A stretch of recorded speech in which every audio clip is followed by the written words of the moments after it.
Frequent flyer, flies, la la la la la. Frequent flyers back.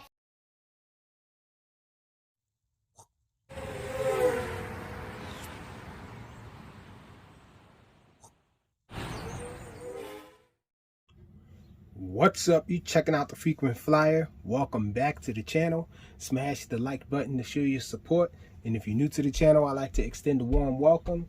I hope you guys enjoy the content. Subscribe and hit the notification bell. That way you're notified whenever I upload new content. I feature everything RC on this channel and occasionally something just electronics related, but mostly RC, mostly drones and cars.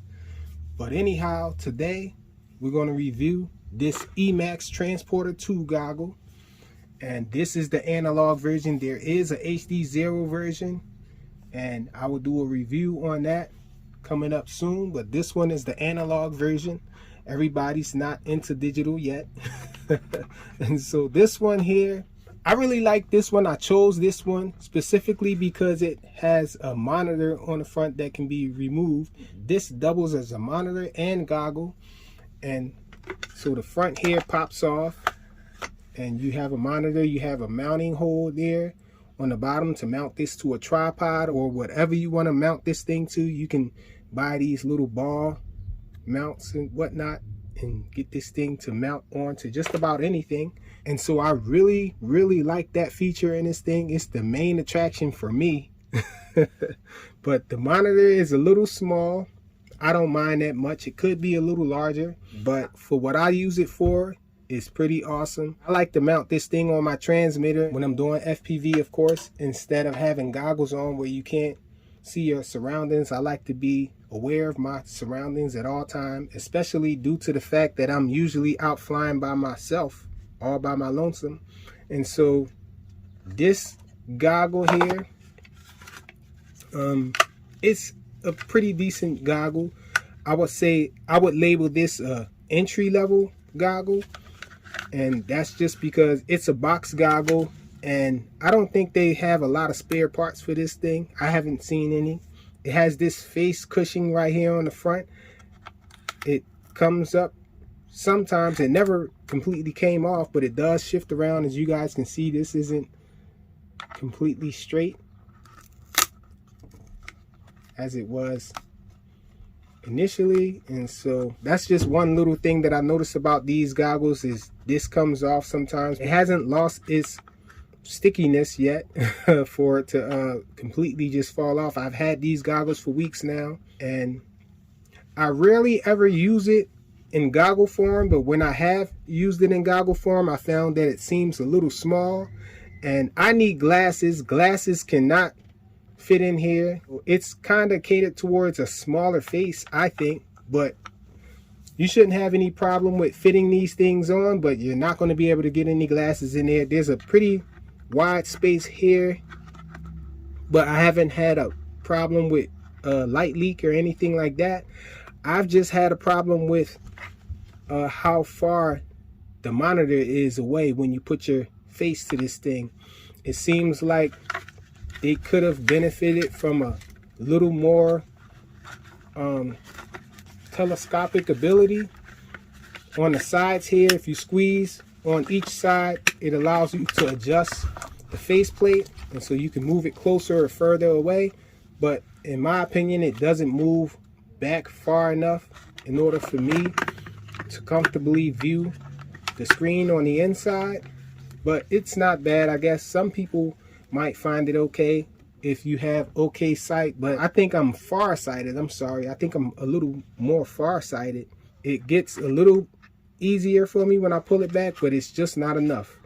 And so most of the time I'm flying this thing like this. As I said, the antennas it come with are these little antennas here.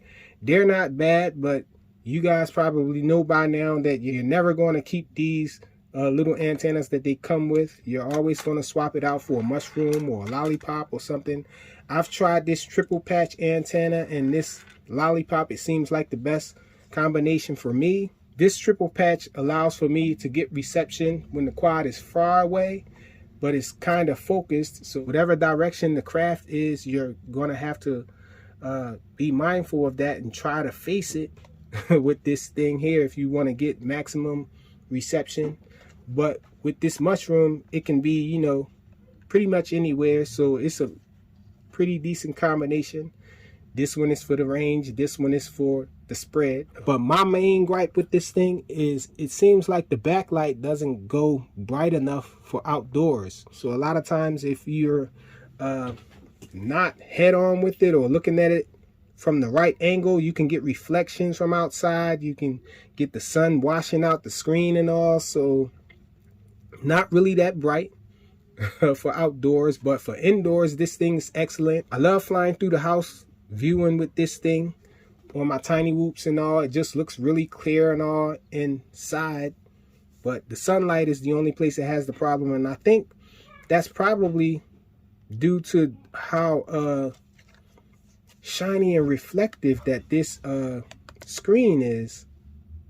It could be how far it seems like there's a little space between this outer screen and the screen on the inside. There's a pretty large gap in between it. You can see, I don't know if you guys can see that from the camera, but you can see on the side, you can see some of the gray from this plastic here in between the screen on the outside and the inner screen.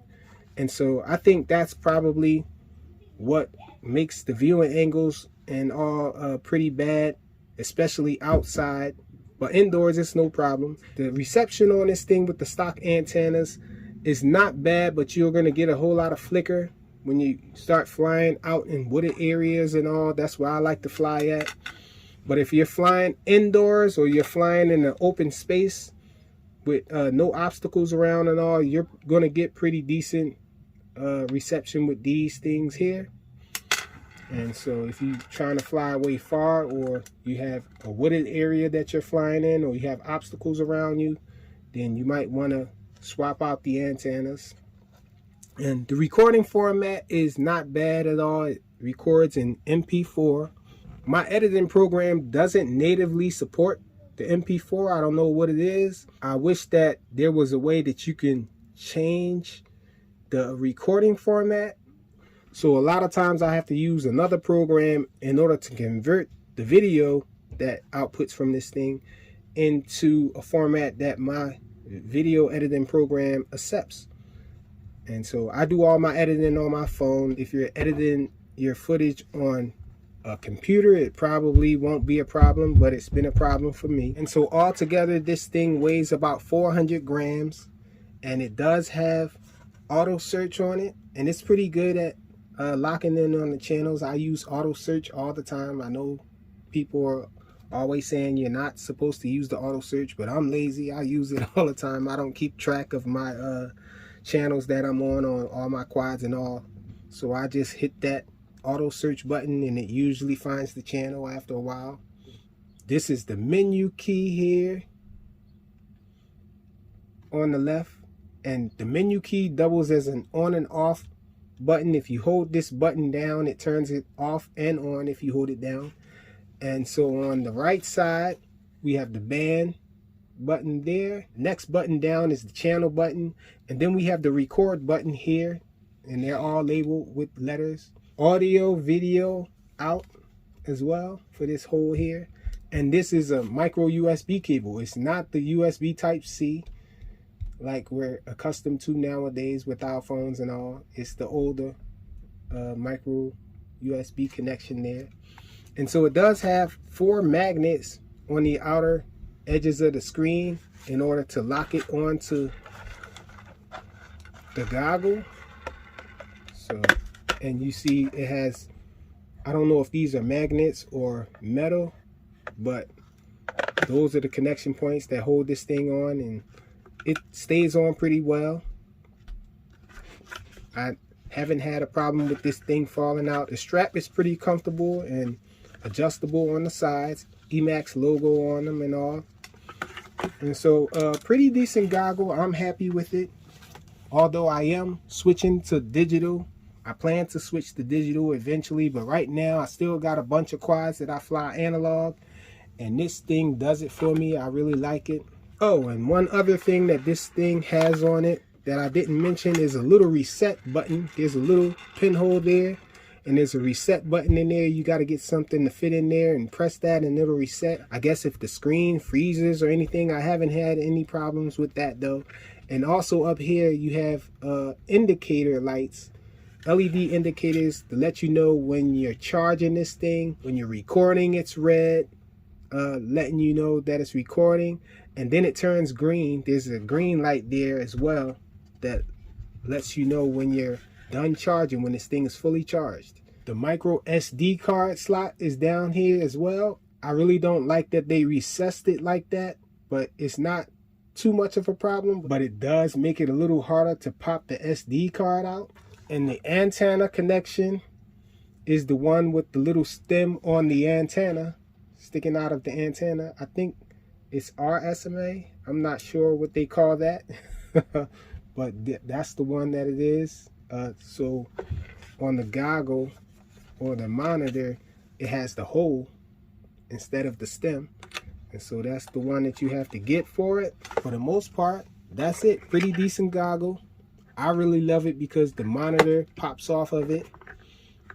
As far as goggles, I don't really prefer box goggles. I really like the other type of goggle, but they can be a lot more expensive. But this thing is pretty decent. If you like box goggles and you also like flying with the monitor sometimes, oh, I forgot to mention that sometimes when I FPV my cars, I have little screw mounts on my transmitter for my cars, and I use this for those as well. Really convenient to have this monitor here for me. And so pretty awesome little goggle if you like monitors. But if you don't really care for monitors and you're just getting this just for the goggle form and you like box goggles, it might not be the best, but it's not bad at all. The Emax Transporter 2 goggle that doubles as a monitor. Thanks for watching.